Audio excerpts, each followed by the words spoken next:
The pilot episode of Battlestar Galactica cost $7 million, more than most Hollywood feature films in 1978. Before this countdown is done, you'll know exactly how that money was spent, who almost didn't survive past the pilot, and the lawsuit that nearly tore the sci-fi world apart before the show even found its audience. Let's start the countdown. Apollo, I have a funny feeling about this. Well, we came to look. Number 10. A civilization built across 12 worlds. Most people remember the fleet. Fewer people ever stop to ask what exactly was destroyed to create it. The world of Battlestar Galactica wasn't built around a single home planet. Humanity had spread itself across 12 separate worlds, forming a civilization known as the 12 colonies. These weren't outposts or colonies in the frontier sense. They were fully developed, prosperous societies, each one home to millions of people living full lives before the Cylons arrived. According to the show's lore, all 12 of those worlds trace their origin back to a single ancient planet called Cobol, essentially the cradle of the entire human race in this universe. That one detail transforms the Cylon attack from a military strike into something closer to an extinction event. The fleet wasn't retreating, it was carrying everything that was left. Number 9. The destination that was always the point. Every great journey needs a destination, and this one had the most legendary destination in television history at the time. The core mission driving every single episode of Battlestar Galactica was the search for Earth, described within the show as the mythical 13th colony, a planet that most people in the fleet weren't even sure actually existed. It wasn't a strategic objective or a military goal. It was essentially an act of faith. Commander Adama believed in it, pushed for it, and the entire fleet followed that belief across an unknown galaxy, with Cylons closing in from behind. What made that premise so effective in 1978 was how genuinely uncertain it felt. Earth wasn't a guaranteed endpoint. It was a legend. A story passed down through religious texts in a civilization that had already been wiped out. The audience at home knew Earth was real, of course. But watching the characters reach for something they couldn't be sure of gave the show a tension that straight military science fiction rarely achieved. How can you change one side of a bargain? Number 8. The working title came straight from scripture. Before there were colonial vipers, chrome Cylons, or a fleet of refugee ships, this series had a very different name, and it told you everything about what the creators were really making. The original working title for the series was Adam's Ark. That name wasn't accidental. Series creator Glenn Larson built the show's foundational concept around explicit biblical allegory, specifically the story of Noah's Ark reimagined as a space epic. Humanity, facing annihilation, loads onto a fleet of ships and searches desperately for a promised land. The parallels were baked in from the very first draft. That framing explains choices the show made that might otherwise seem unusual for a sci-fi action series. The heavy emphasis on faith, the religious councils, the mystical significance of the 13th colony, the almost prophetic weight Adama carried as a leader. These weren't decorative details, they were structural. Larson was writing a space-age scripture. Star, you see it. Number 7. The Chrome villains with one obsessive goal. There is a reason the Cylons became one of the most recognizable villain designs in television history, and it wasn't an accident. The Cylons were conceived as a race of sentient, chrome-plated robots with a single, non-negotiable mission: the complete destruction of every human being alive. No negotiation, no territory disputes, no complicated political motivations. Total annihilation. That clarity of purpose made them terrifying in a way that more nuanced antagonists sometimes aren't. You couldn't reason with them, couldn't appeal to them, and couldn't outrun them forever. What gave the Cylon threat its ongoing human dimension was Baltar, a human traitor who aligned himself with the Cylons in exchange for his own survival, and ended up becoming one of television's more memorable villain characters of the era. He gave the robotic enemy a scheming, ego-driven human face, which meant the show could play both the cold mechanical threat and the warm-blooded treachery angle in the same episode. The visual design of the Cylons, that sweeping red eye, the reflective armor, was influential enough that when the franchise was reinvented in 2004, the new creative team kept the name and the basic concept even while redesigning nearly everything else. That original image had stuck in the culture's memory for 25 years. Some designs earned their permanence. What's a warrior to do after he's lost the big one? Number 6. costumes borrowed from another sci-fi world. When your show costs $1 million an episode, you find creative ways to stretch that budget. And some of those ways involved raiding another studio's costume department. To manage the enormous production costs of Battlestar Galactica, the production team repurposed costumes and props from the 1976 science fiction film Logan's Run. Helmets and outfits were modified and reworked to fit the visual language of the new show, giving background characters and crowd scenes a polished, fully realized sci-fi look that the budget alone couldn't have produced from scratch. For most viewers watching at home in 1978, this was completely invisible, and that was exactly the point. The modifications were skillful enough that the borrowed pieces blended seamlessly into a world that felt entirely its own. It's only when you know to look that you start spotting the Logan's Run DNA embedded in the background of scenes. This kind of resourcefulness was practically a tradition in genre filmmaking of that era. It was the television equivalent of a jazz musician quoting another melody inside an original composition. Technically borrowed, but transformed enough to become something new. Where are our fighters?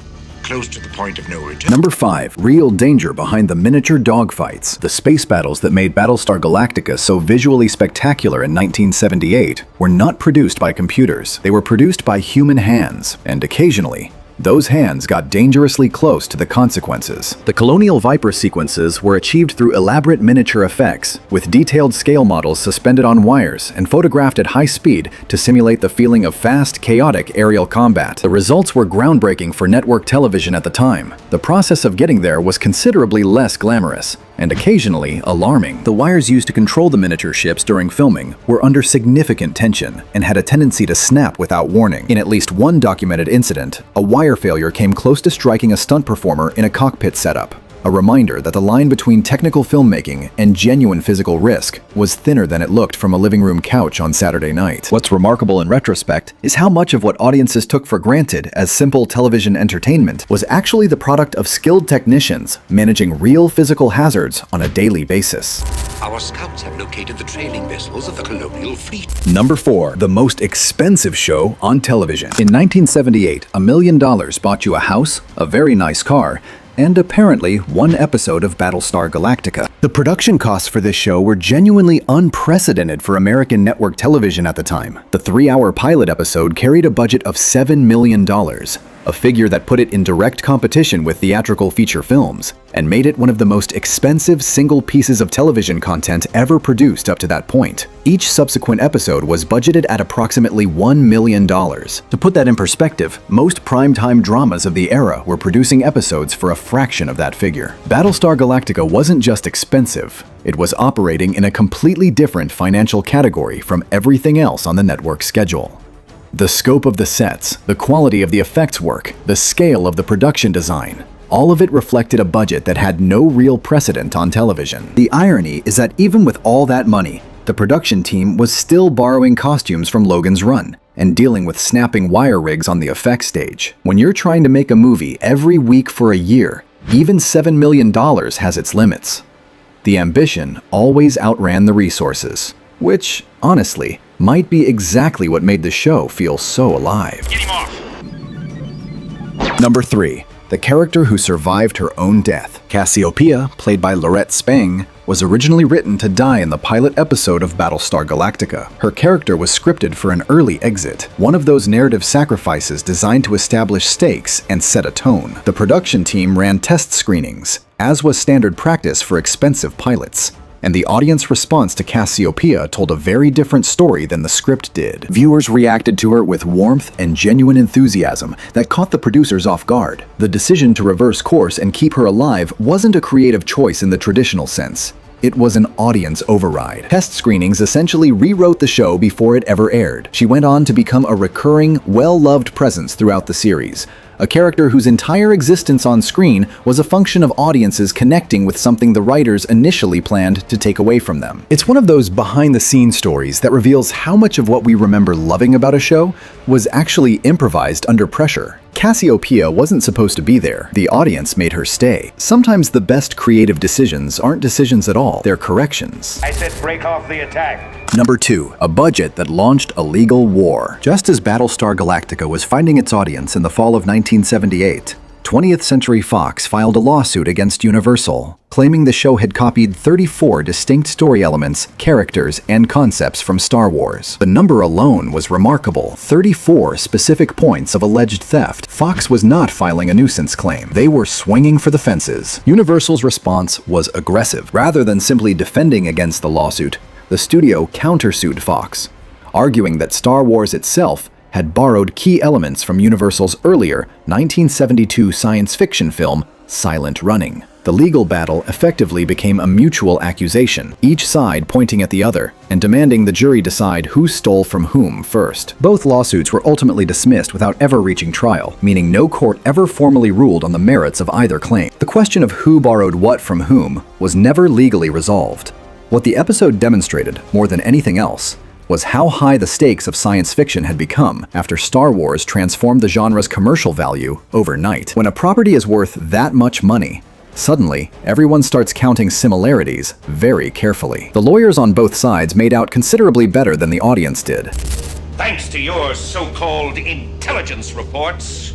Number 1. The lawsuit that nearly defined a genre. The number 1 fact on this countdown isn't just a piece of trivia. It's a story about two of the most powerful studios in Hollywood pointing at each other across a courtroom and arguing in front of the entire entertainment industry about who invented science fiction. When 20th Century Fox sued Universal in 1978 over Battlestar Galactica, the 34 alleged similarities they cited ranged from story structure to character archetypes to specific visual concepts.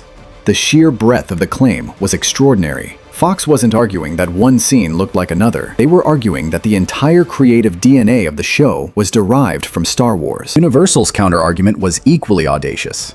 By pointing to Silent Running, a film Universal had produced 6 years before Star Wars was released, they were essentially arguing that George Lucas had borrowed from them first. In one legal maneuver, Universal attempted to reframe the entire conversation about where the modern science fiction film had come from. Neither claim survived long enough to be tested in court. Both lawsuits were dismissed, and the industry moved on. But the episode left behind a permanent question about influence, originality, and the way creative ideas move through an industry where everyone is watching everything everyone else is making. Science fiction in the late 1970s was not just a genre, it was a gold rush. And gold rushes always end up in court. The story of Battlestar Galactica, a civilization destroyed, a fleet of survivors pushing toward a myth called Earth, turns out to have an equally wild story behind the cameras, in the courtrooms, and on the production floors where people were dodging snapping wires to bring Saturday nights to life. Until next time, by your command.